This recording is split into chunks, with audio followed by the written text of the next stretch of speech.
In this video, we're going to create a convolution neural network. So this is a feed-forward network. So just a reminder, as we're talking about what feed-forward means, it means that the information is going in one direction. And then once we get output, we are assessing the output, the accuracy of it, the mean squared error, and then we're using that to adjust the weights, the bias, the impact of these hidden layers, and going back through it again and again and again. That method is called back propagation, and we choose the number of epochs, or the amount of time the number of times that we rotate through the whole network. Well, what we're going to be doing is a convolution neural network, and we're going to start by looking at just image processing. Convolution neural networks are used when there is a hierarchical aspect to your data. And so when it comes to image recognition, we have our input, and then we are going to have it identify some kind of features. So, it's doing it on its own. You're not specifying find a line, find an edge, but essentially it's taking a feature map and it is looking for a small detail. And then that detail is then say, okay, well, here's these different details. Then we do this pooling. So we'll have a core layer where we input the data in. We'll apply our activation type, and we'll choose from our different activation methods. We'll talk about that more in just a moment. But then what we do is that we choose a convolution layer, and our convolution layer is where it is finding that little detail.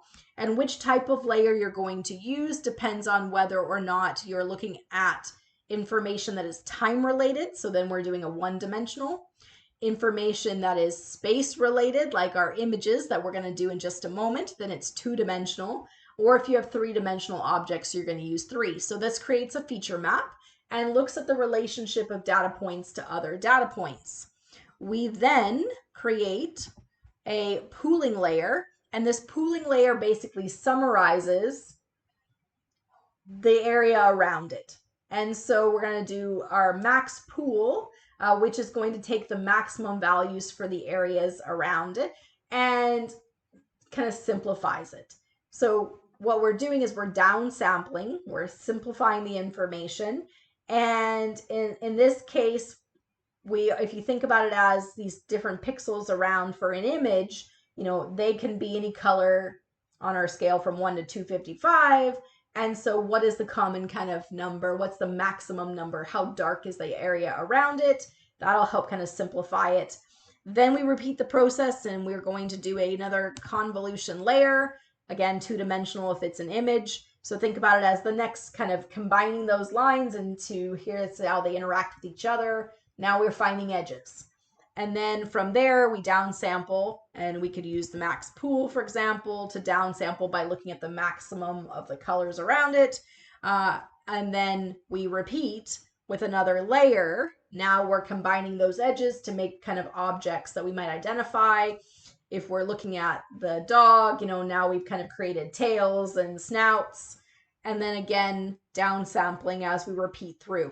So we have multiple layers as we do this, and then we'll have fully connected layers where we turn this into the probability of a certain type of image. So we're going to use our MNIST data set, the one that is the handwritten numbers, to create a very simple, not overly taxing for our Google Colab to process, to find out if it can identify which number is which. So we're going to have to make some choices. We're going to choose the type of network, which is a convolution neural network. We're going to need to choose the size of the data set. Are we going to use all of the data set? And then what proportion is going to be training and testing data? We need to decide on the number of inputs and outputs, the number of hidden layers we're going to do, the epochs, how many times we're going to go through it, and then our activation functions. Now, in terms of activation function choices, the hidden layers have certain activation functions, and then when you're converting it to output, those fully connected layers, those have a different output depending on what we're trying to do. In this case, what we're trying to do is identify numbers from 0 to 9, so 10 different classifications. So we're going to use softmax for our final layer, and then we need to choose for the intermediate layer. All right, let's go in and take a look at this.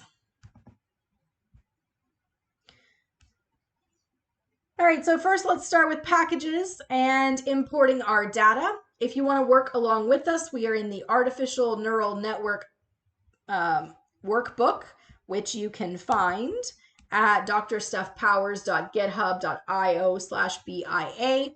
And we are here under the neural networks. And we had 2 previous videos where we did the multi-layer perceptron classifier and regression. And so we're now in the 3rd section of this book called Neural Networks. You will then, when you click on this, it takes you into GitHub, open in Google Colab, save a copy to your Google Colab so that you can edit it and run the code. So we need our packages. We're going to need train test split from sklearn model selection and sklearn preprocessing. We're going to need to import standard scalar. Okay. And then we are going to need, of course, our NumPy and our pandas. And then we need our TensorFlow Keras components. We are doing a convolution neural network, which is feed forward. So we're going to do sequential.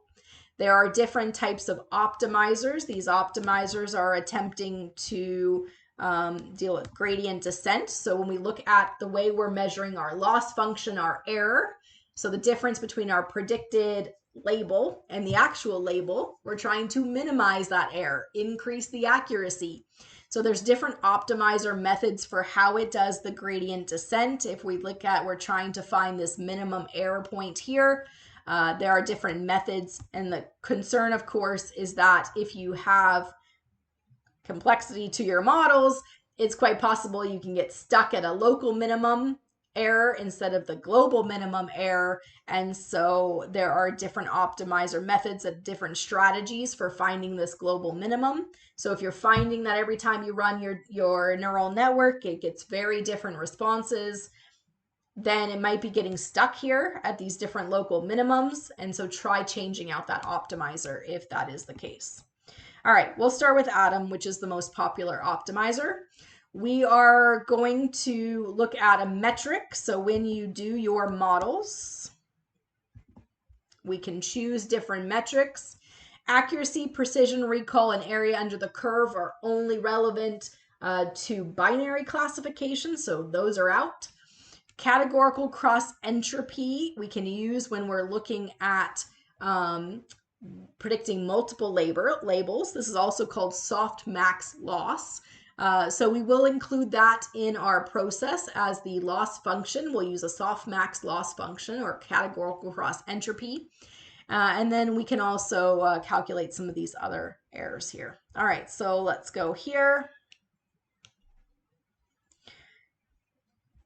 Now, we need layers and we need dense layers. So dense layers are where we're going to have our activation functions. And then we're also can import layers here to allow for us to import other packages as necessary. We need to pull the data in from, we're using sklearn.datasets. These handwritten ones we've seen before are actually hosted by sklearn. So we can pull it in by using fetch openml. And we'll fetch the MNIST 784 dataset version 1. So take a moment, that takes a little while to load in. So let that load. All right, now that we've loaded the data in, we're going to need to do some pre-processing to prepare our data. So we're going to use the data that is called labeled data. So MNIST data, that's actually going to be the pixels. And we need to reshape that into our 28 by 28. So if you recall, we dealt with it before, every single pixel for 28 times 28 was a column in this data set. And so we're actually going to reshape it because we want to deal with it as an image. And so we are going to have what is that? There's like 10,000 or something different images, and they're each going to be 28 by 28. So first we're going to convert it into an array using NumPy. So that's why we have to make sure we have imported NumPy as NP. And then we're going to reshape it to the 28 by 28. Must be 100,000. I can't remember how many's in that data set. I could just find out length and then find it. For the labels, the MNIST data set calls them targets. So we're going to call Y, that's our labels. We're going to do the MNIST target, so load that in. And then for our X train, X test, Y train, Y test, we're going to take the first 60,000 and make that the training data. And then what's left after that, which is I think the remaining 40,000, will be our testing data.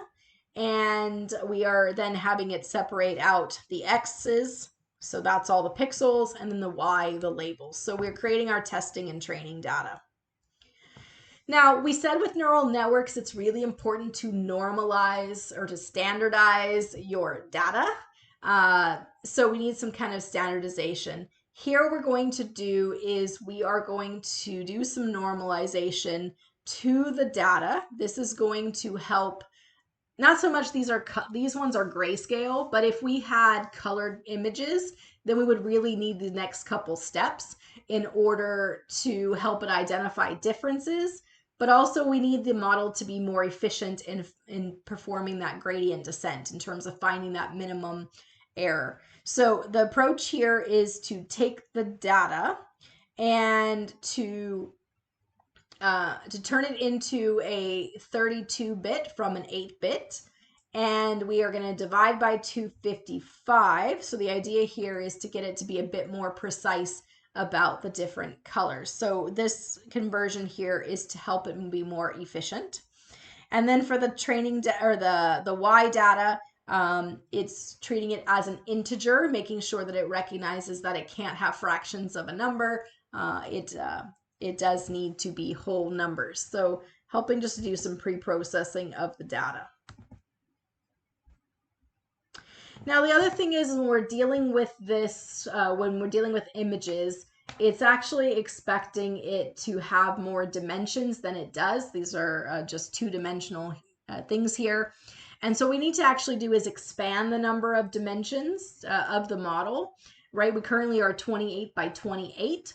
And we need to expand that to additional dimensions where it actually ends up being 4 dimensions. So one dimension is going to be how many different pictures you have.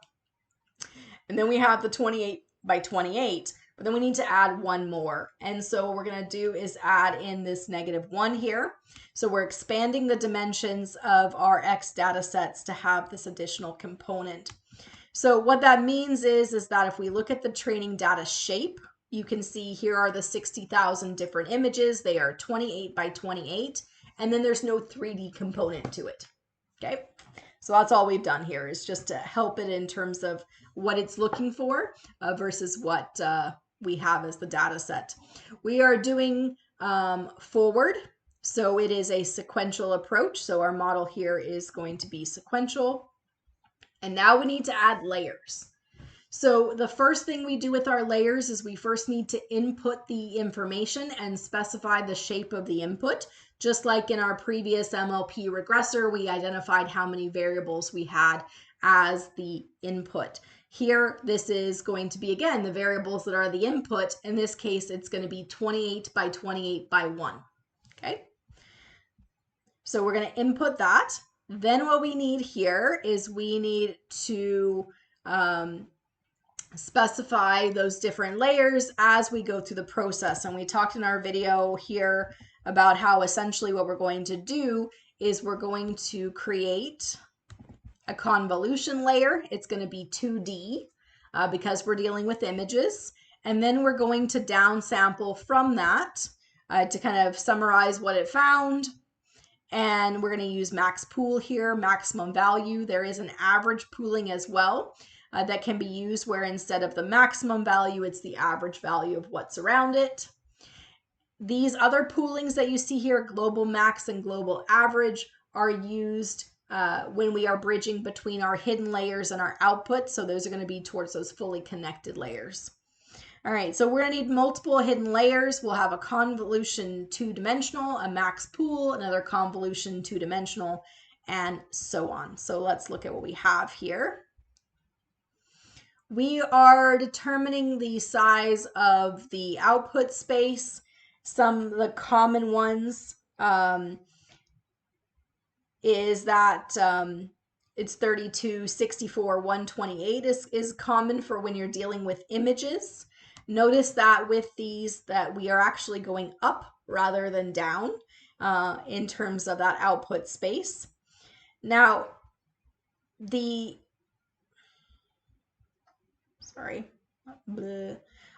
so we are typically 62 or 32, 64, 128 is very common. So if you're doing images, you can keep those. We're increasing them the deeper we go.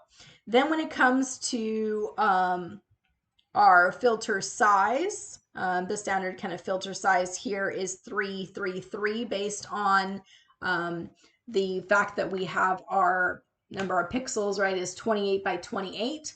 If we had bigger images, so it was 128 by 128 pixels, then you can change this filter size to 5.5 or 7.7. So again, hyperparameters that you can change depending on how well your model is performing. Okay, when you are choosing this 32, 64, 128, these are typically to the power of 2. But again, 32, 64, 128 are kind of standard. We're going to have softmax, as we said, at the end. And when it comes to our numbers, we end up with not one output in terms of like the regression. We ended up with 1 earnings per share.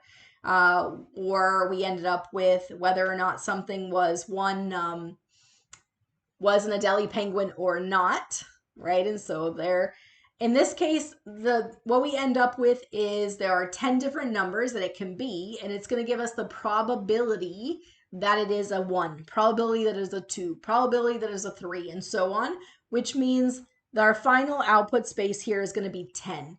So that for each image, there's a probability that it's each one of those 10 images. Okay, so that's where it's coming from. Okay, we are doing our convolution 2-dimensional and our max pool.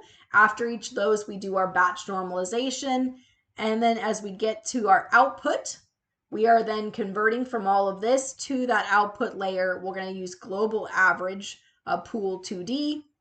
And then we are going to then start moving that output space smaller to get it towards those final 10 different labels. So here's our internal hidden layers, and then these layers are to get it towards that output. So let's run that. Name layers is not defined, probably because I keep forgetting to run these packages. So because we're having to define layers here, that's why we need that. Right, so we have layers. Okay, run that. Okay. Now we need to compile. We have our optimizer Atom. We're going to use sparse categorical cross entropy. We talked before about categorical cross entropy as one of our types of loss functions. Now this difference here, this is a special type of categorical cross entropy, and it's because we have sparse data, right? So if you look at all the pixels for an image, most of those pixels have nothing in them, right? So we have just the handwritten letter number is a small portion of the actual image, and the rest is just white space. And so because of that, there's not data in every pixel. And so we're actually going to use not just categorical cross entropy, but we're going to use the sparse version of it. And we're going to have a metric here of accuracy because we can look at, it says it should be that it should be a 7. Is it a 7? All right, so let's go through this. Let's compile. And we need to determine the number of epochs. Now, in our previous videos, we had like 200 epochs. We were going through multiple times. Here, just a warning that when you are going through this, this is 60,000 data sets or 60,000 different pictures. And when you go through, an epoch goes through all 60,000 and it's going through all of your hidden layers.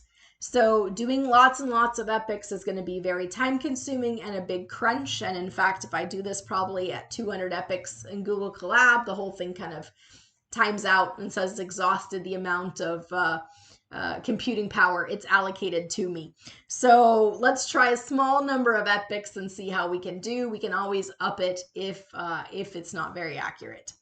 All right, so let's only go through 5 times. So your options, of course, are to change the number of epochs or to change the size of your training sample if it can't handle it. Or alternatively, just leave Google Colab and switch to using Python code in an alternative format so that it's actually on your device as opposed to trying to do it through a free web server. Or pay money to Google and you get more computing power. All right, so you can see already how long it's taking to go through a 1 epoch at a time. But we can see that the accuracy looks pretty high at this point. So let's let it run through the epochs. So we can see here that it took a good 6 minutes just to do 5 epochs with the size of the data set that we had and the number of layers. So we can actually evaluate the model here using our test data. So remember, this should be high because this is what the actual data the model was built on. And then what really matters is the accuracy of the test data. That is, so yeah. Oh, sorry. I guess I just run this here on the test data. So you can run on the training data and we can get that number. And it looks like I forgot to include that here, so whatever. You can get that percentage accuracy. It's going to be really high because that's what the data the model was actually trained on. Here, what really matters is the test data. So we've run the test here and it has an accuracy of 98%. And to see how this works, what we would do is we could take the test data and we could then use the model to predict. And when we do that, what it will create is it said it will create a percentage or probability. So if I just add this here, add code, predict, what it's going to show is it shows the probability that it's going to be a 0, probability that's a 1, probability it's a 2, probability it's a 3, and so on all the way to 9. So not particularly helpful for us. We have to actually convert it into something. And so we can use this numpy argmax to find the maximum probability from that. So for each picture, find the maximum probability of the probabilities that it's 0, probability that's 1, and on and on and on and on. And then use that to identify the label or the class. So that's what this is doing here, which means then we can use these classes X and we can call it whatever you want. And so we can say, okay, well, give us the identified class for, say, image 110. If we do that, it tells us it's an 8. And then we can use matplotlib.pyplot as PLT and IMShow to say, okay, well then take that X test for 110 and show me what it looks like. And so we can see that it identified it was an 8. And you can pick a different number. So 101 should be a 0. Oops. And then if we test that out, what does 101 look like? 101 is a 0. So we can see it is highly accurate. Now that we have created this model, what we can do is use this model.predict to put in new 28 by 28 pixel images and then have it predict the probability that is 0, 1, 2, 3, 4, 5, all the way through 9, and then have that turn that into a class label, and then we can have that prediction. So we've created a convolution neural network to identify images. In previous videos, we have used this fashion data set, which is very similar. So instead of handwritten numbers, it is kind of pictures of, but just very rudimentary kind of grayscale, just like this hand-drawn, of different types of clothing. Again, 10 categories. So build the convolution neural network for the fashion data set and see how accurate it is. So these are all very basic data sets, right? They're all grayscale. There's not a whole lot to them. There's a lot of empty space.